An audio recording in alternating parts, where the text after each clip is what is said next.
Corpus Visual, editora jornalística limitada, apresenta o audiolivro O Exorcismo na Casa dos Malaquias, de autoria de Nelson José Comênio.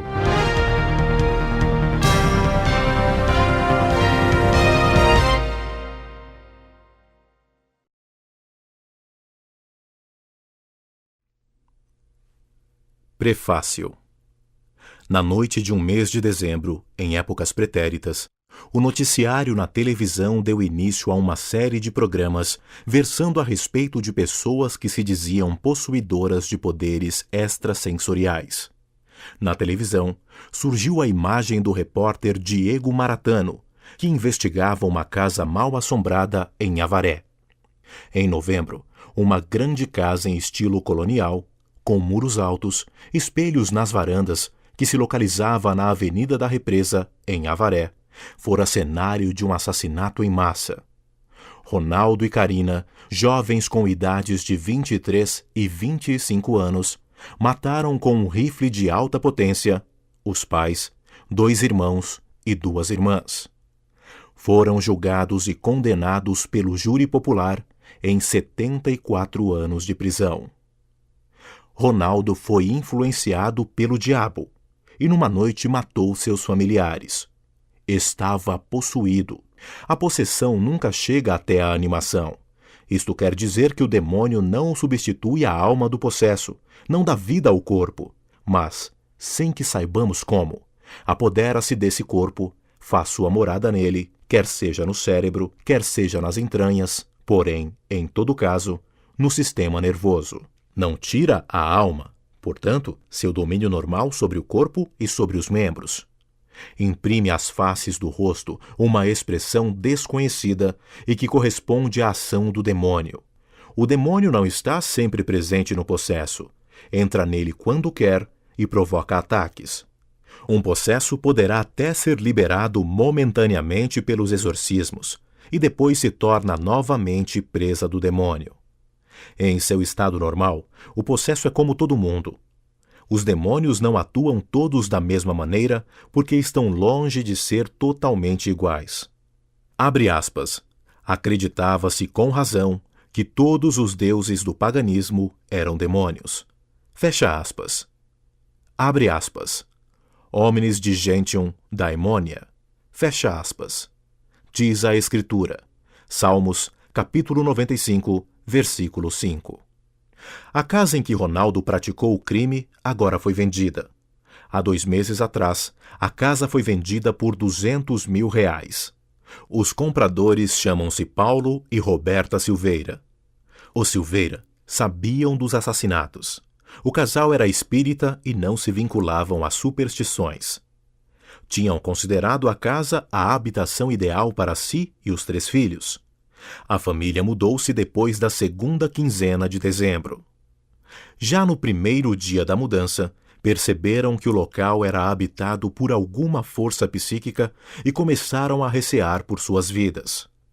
Campos de cargas de toxinas estavam presentes na nova habitação. Segundo eles, sentiram a presença de alguma forma de energia maligna sobrenatural, que a cada dia se tornava mais poderosa. 4 semanas depois de terem se mudado para a nova casa, a família Silveira abandonou-a, levando apenas algumas mudas de roupa. Foram para a casa de amigos e não revelaram o local para ninguém. Ficaram conhecidos na região daquela habitação mal-assombrada. Todos na região sabiam dos fatos que estavam acontecendo. O bom senso popular colocaria na primeira fila das causas da possessão as faltas cometidas pelo possesso. Não é assim em absoluto. As causas de possessão são, na verdade, muito variáveis.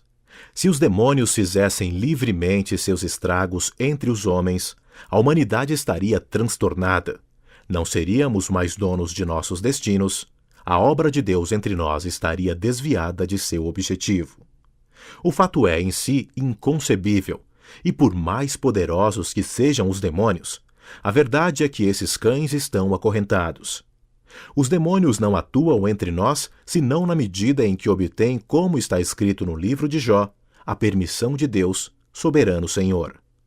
O caso do mesmo Jó, submetido às infestações de Satanás, é uma boa prova de que não são as faltas da vítima que explicam suas penas. Por vezes, pode haver culpa do possesso. Uma pessoa ficou possessa em consequência de uma oração a Mercúrio, feita por ela a conselho de uma velha curandeira. Em muitos casos, pareceria que a origem da possessão teria sido um malefício. É o que o público denomina mais correntemente uma bruxaria. Uma das causas mais frequentes das vexações diabólicas é o malefício, e esclarece: os malefícios são os sacramentos do demônio. Pareceria que o demônio, depois de ter estabelecido seu ritual próprio para o lançamento de sortilégios, se vê obrigado a atuar quando o bruxo observa as formas que ele prescreveu. Porém, os malefícios não têm todos a mesma eficácia. No século XVII, em processo célebre, descobriu-se que os malefícios tinham por base assassinatos de crianças, pecados contra a natureza e missas sacrílegas. Os Silveira recorreram à polícia, buscaram socorro junto a um padre, visitaram centros espíritas e consultaram um mestre de pesquisas científicas na área psíquica. A família relatava que forças estranhas existiam no interior da casa. Silveira, o pai, chegou a ser levitado e empurrado contra uma parede. Um lustre de cristal foi arrancado do teto. Vozes pareciam nascer dentro de cada pessoa da família, e num dia em que ocorreu a levitação, Roberta foi empurrada para um armário onde atrás existia um cubículo que não estava projetado na planta da residência. Aquele cubículo era um ponto não projetado na construção do imóvel. Todas as histórias chegaram aos ouvidos do repórter Diego Maratano. O jornalista, depois de realizar algumas investigações sobre o passado daquela construção, acabou descobrindo que a tragédia atingira todas as famílias que haviam morado no terreno e em outras construções. Tragédias incríveis aconteciam naquele ponto do globo, já fazia mais de um século. E perguntava a si mesmo: e a igreja, ao invés de ajudar a praticar o exorcismo, foge do problema? Que igreja é essa que condena os espíritas e não consegue dominar as artes demoníacas? Que igreja é essa que arrecada milhões de dólares e investe em bancos na Itália? Como é possível Deus ficar nesses palácios perambulando em obras fabricadas com ouro, enquanto pobres e doentes sucumbem nas ruas do mundo? Os canais de televisão, sempre que possível, anunciavam que o local era provido de forças além da imaginação. Ricardo Martins, um advogado da região, iniciara investigações com esperança de provar que a casa da família Silveira abrigava uma força estranha capaz de influenciar o comportamento de quem quer que a habite. O advogado dizia para amigos que as forças que existiam na casa eram de origem natural. Martins achava que talvez tivesse encontrado evidências capazes de levar o seu cliente a um novo julgamento. A possessão pode ser e é seguramente, às vezes, uma prova permitida por Deus, como no caso do santo homem Jó, sem que tenha havido falta por parte do infestado ou do possesso, e sem que haja ocorrido malefício. O advogado tinha certeza da existência da possessão no caso em que tratava. Em suma, os casos de possessão são casos extremos de um fato imenso que se estende por todo o universo espiritual. A luta do bem contra o mal, da cidade de Deus contra a cidade de Satanás. Diante da televisão, quando era entrevistado, Martins declarava saber que certas construções podiam criar uma espécie de corrente elétrica em determinados aposentos, em consequência da própria estrutura física do prédio. Pensava se tratar de forças elétricas que viviam em campos magnéticos. Escondia o fato principal nas entrevistas porque sabia que seu cliente havia praticado os crimes quando em estado de possessão. O remédio que Deus quis para a possessão é o que chamamos exorcismo, que significa conjuro. Porém, existem regras muito precisas para praticar o exorcismo. Se a pessoa manifesta em si a presença de uma inteligência diferente da sua, existe possessão e não enfermidade. O ritual romano traz precisões sobre este ponto essencial e acrescenta: os demônios suscitam todos os obstáculos que podem impedir que o paciente seja submetido a exorcismos. Alguns professores da USP em São Paulo estariam examinando esta possibilidade. Se todas as explicações lógicas ou científicas fossem afastadas, o assunto seria entregue a um grupo de estudos para a pesquisa dos aspectos psíquicos do caso. A Igreja Católica também estava envolvida no caso. 2 emissários do Vaticano teriam viajado da Itália indo visitar a casa em Avaré, isto naquele mês de dezembro, e ordenado à família Silveira que abandonassem imediatamente a casa.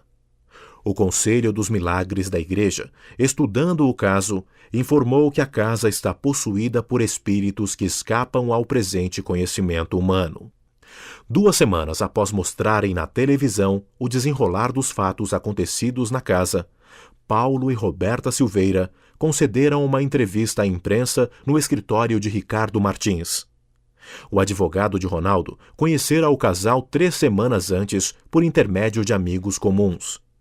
Paulo Silveira afirmou aos repórteres que nunca mais passaria outra noite na casa, concluindo que não era sua pretensão vendê-la. Estava esperando os resultados de alguns testes científicos que deveriam ser feitos por especialistas em parapsicologia e outros pesquisadores profissionais sensitivos de fenômenos ocultos, para depois pensar o destino que daria ao imóvel. Desse dia em diante, depois da entrevista à televisão, a família Silveira cortou qualquer comunicação com a imprensa. A família inteira estava convicta de que suas declarações estavam sendo ampliadas e exageradas.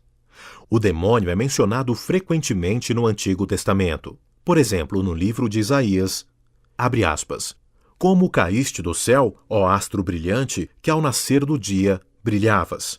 Fecha aspas. Isaías, capítulo 14, versículo 12. O Apocalipse, o último livro do Novo Testamento, escrito pelo apóstolo São João Evangelista, assim descreve a queda de Lúcifer e dos anjos rebeldes. Abre aspas. E houve no céu uma grande batalha. Miguel e os seus anjos pelejavam contra o dragão, e o dragão com os seus anjos pelejavam contra ele. Porém, estes não prevaleceram. E o seu lugar não se achou mais no céu. E foi precipitado aquele grande dragão, aquela antiga serpente, que se chama o demônio e Satanás, que seduz todo o mundo. E foi precipitado na terra, e foram precipitados com ele os seus anjos. Fecha aspas. Apocalipse, capítulo 12, versículos 7 a 9. Incapazes de amar, os demônios encontram-se ligados pelo ódio mútuo e ódio a todas as coisas. Por isso, tramaram também a perdição do gênero humano. Satanás, invisível agente pessoal, inimigo do homem, que o conduz à perdição, afastando-o de Deus. Como vocês irão conhecer na história da casa de Avaré, o exorcismo não poderia ser realizado pela Igreja. Os espíritas são tratados pela Igreja como verdadeiros hereges. A Igreja prega isso contra os espíritas. O que vem a ser, pois, o herege? É aquele que, após o batismo, nega com pertinácia qualquer verdade que se deva crer com fé divina e católica, ou duvida pertinazmente a respeito dela, uma vez que o direito canônico assim define a heresia. Abre aspas.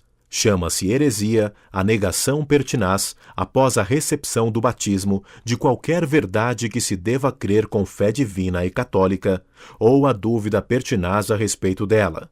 Fecha aspas. Cânone 751. A Igreja que comandou os atrasos de nossa civilização diz que é essencial ao herege, pois, negar com pertinácia. Não seria herege quem negasse uma verdade sem obstinação, sem saber que se trata de verdade de fé. Portanto, não são hereges nem podem ser tratados como tais todos aqueles que, por ignorância e iludidos pela falaz propaganda espírita, aderiram ao espiritismo. Mas, se avisados, persistirem no espiritismo, tornam-se pertinazes, portanto, hereges, devendo consequentemente ser tratados como tais. É sem dúvida severa e inexorável o modo de tratar os espíritas. A Igreja condena o que os espíritas realizam em suas sessões, entendendo ser justo tratá-los como hereges, porque continuam a evocar os mortos, e que isso equivale a uma insurreição aberta contra Deus e a Igreja. Bem, o caso da Casa de Avaré, como vocês vão sentir, não foi resolvido pela Igreja. No livro 2, serão realizadas as sessões espíritas que levam ao afastamento do diabo, onde será demonstrado que os campos magnéticos positivos podem afastar quaisquer cargas negativas que possam, de forma ou outra, ter se condicionado em campos de forças. Vamos à nossa história. A nossa